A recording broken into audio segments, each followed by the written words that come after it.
defend the world from the return of the Shadowlands, just as the brave Pharaoh did 5,000 years ago. YouTube, Vintage Yu-Gi-Oh here today, and I just wanted to recap my top 10 favorite purchases from 2020. So it's been a crazy year for Yu-Gi-Oh, and looking back on some of these prices even bought just this year, it's crazy to think. So we're going to get right into it. So my number 10 favorite purchase was this DCR 36-pack box, and I got it for a whopping $642. And I got that on June 11th of this year, so I think now they sell for closer to $2,000. I got a really good deal on this, and just crazy to think that, sealed boxes like this were that cheap earlier this year. And then my ninth favorite item I purchased was this Labyrinth of Nightmare box, which here at 2,000 subscribers, this box is getting opened.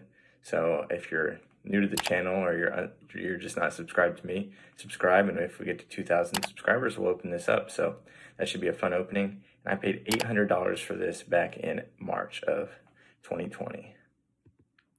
Number 7, another old school classic box, Magic Ruler 24-pack box.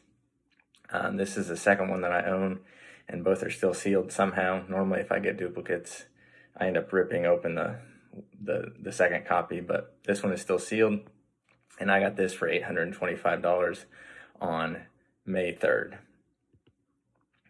A really big hitter, a lot of people's probably would be number 1 item. This was a glossy box I bought back all the way in January, so almost a year ago, and I paid $6,500 for it.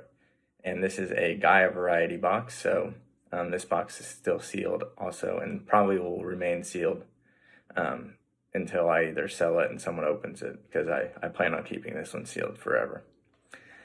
So at number 6, we have a 36-pack box of Pharaoh Servant. This box is now opened. It's up on the channel. I'll link it up at top. And this was a really fun box to open, and I got a really good buy on this, in my opinion. I paid $1,450 in July. So I think one sold recently for maybe close to $3,000, which I think that's definitely a more representative price of what it should have went for when I bought it even. So number 5, probably one of the all-time most nostalgic items for people. We have a first edition starter deck Kaiba. So I opened one recently on my channel, and that was another copy. So this one is still sealed, and this one was in much better condition than the one I opened, and I paid $1,100 for it back in February. So now they go for over $4,000. So just crazy growth on some of this stuff. Then we get into our top 4. So these are some of my really favorite items. We have this beautiful Dark Crisis uncut sheet.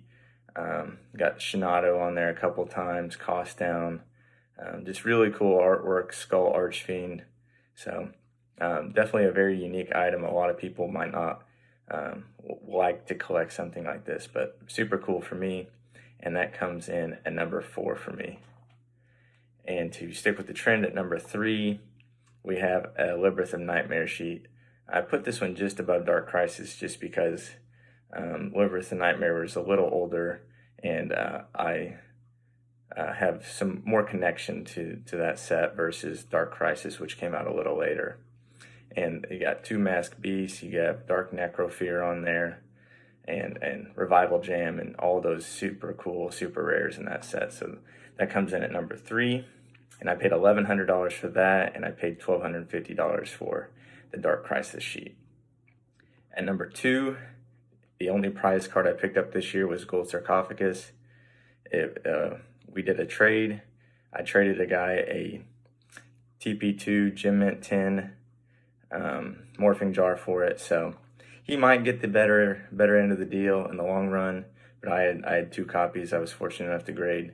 I've graded 3 morphing jars and had 2 still, so I was holding out with that second copy in hopes of trading it for something like a prize card. So I think we both won the trade because he got what he wanted and I got what I wanted. So, and then number 1, LOB's King. So had to be number 1. So we had our glossy box, at number 7, and now we have our wavy box here. Beautiful item in my opinion.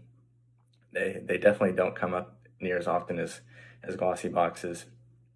And I bought this in September for $13,100. So definitely spent more money this year than any other year, but I sold a lot of stuff too. So I'm only net about $10,000 of my own money this year in on products, and it's went up way more than that. So in my opinion, none of this really ever was an investment, but has turned out to be a good investment. So really like this old school product, and excited to see what crazy stuff I buy in 2021. So hopefully you guys enjoyed my top 10 favorite purchases of 2020. Subscribe, like I said, if you're not, to check out all the other crazy stuff I'm going to get here in 2021. And as always, thanks for watching.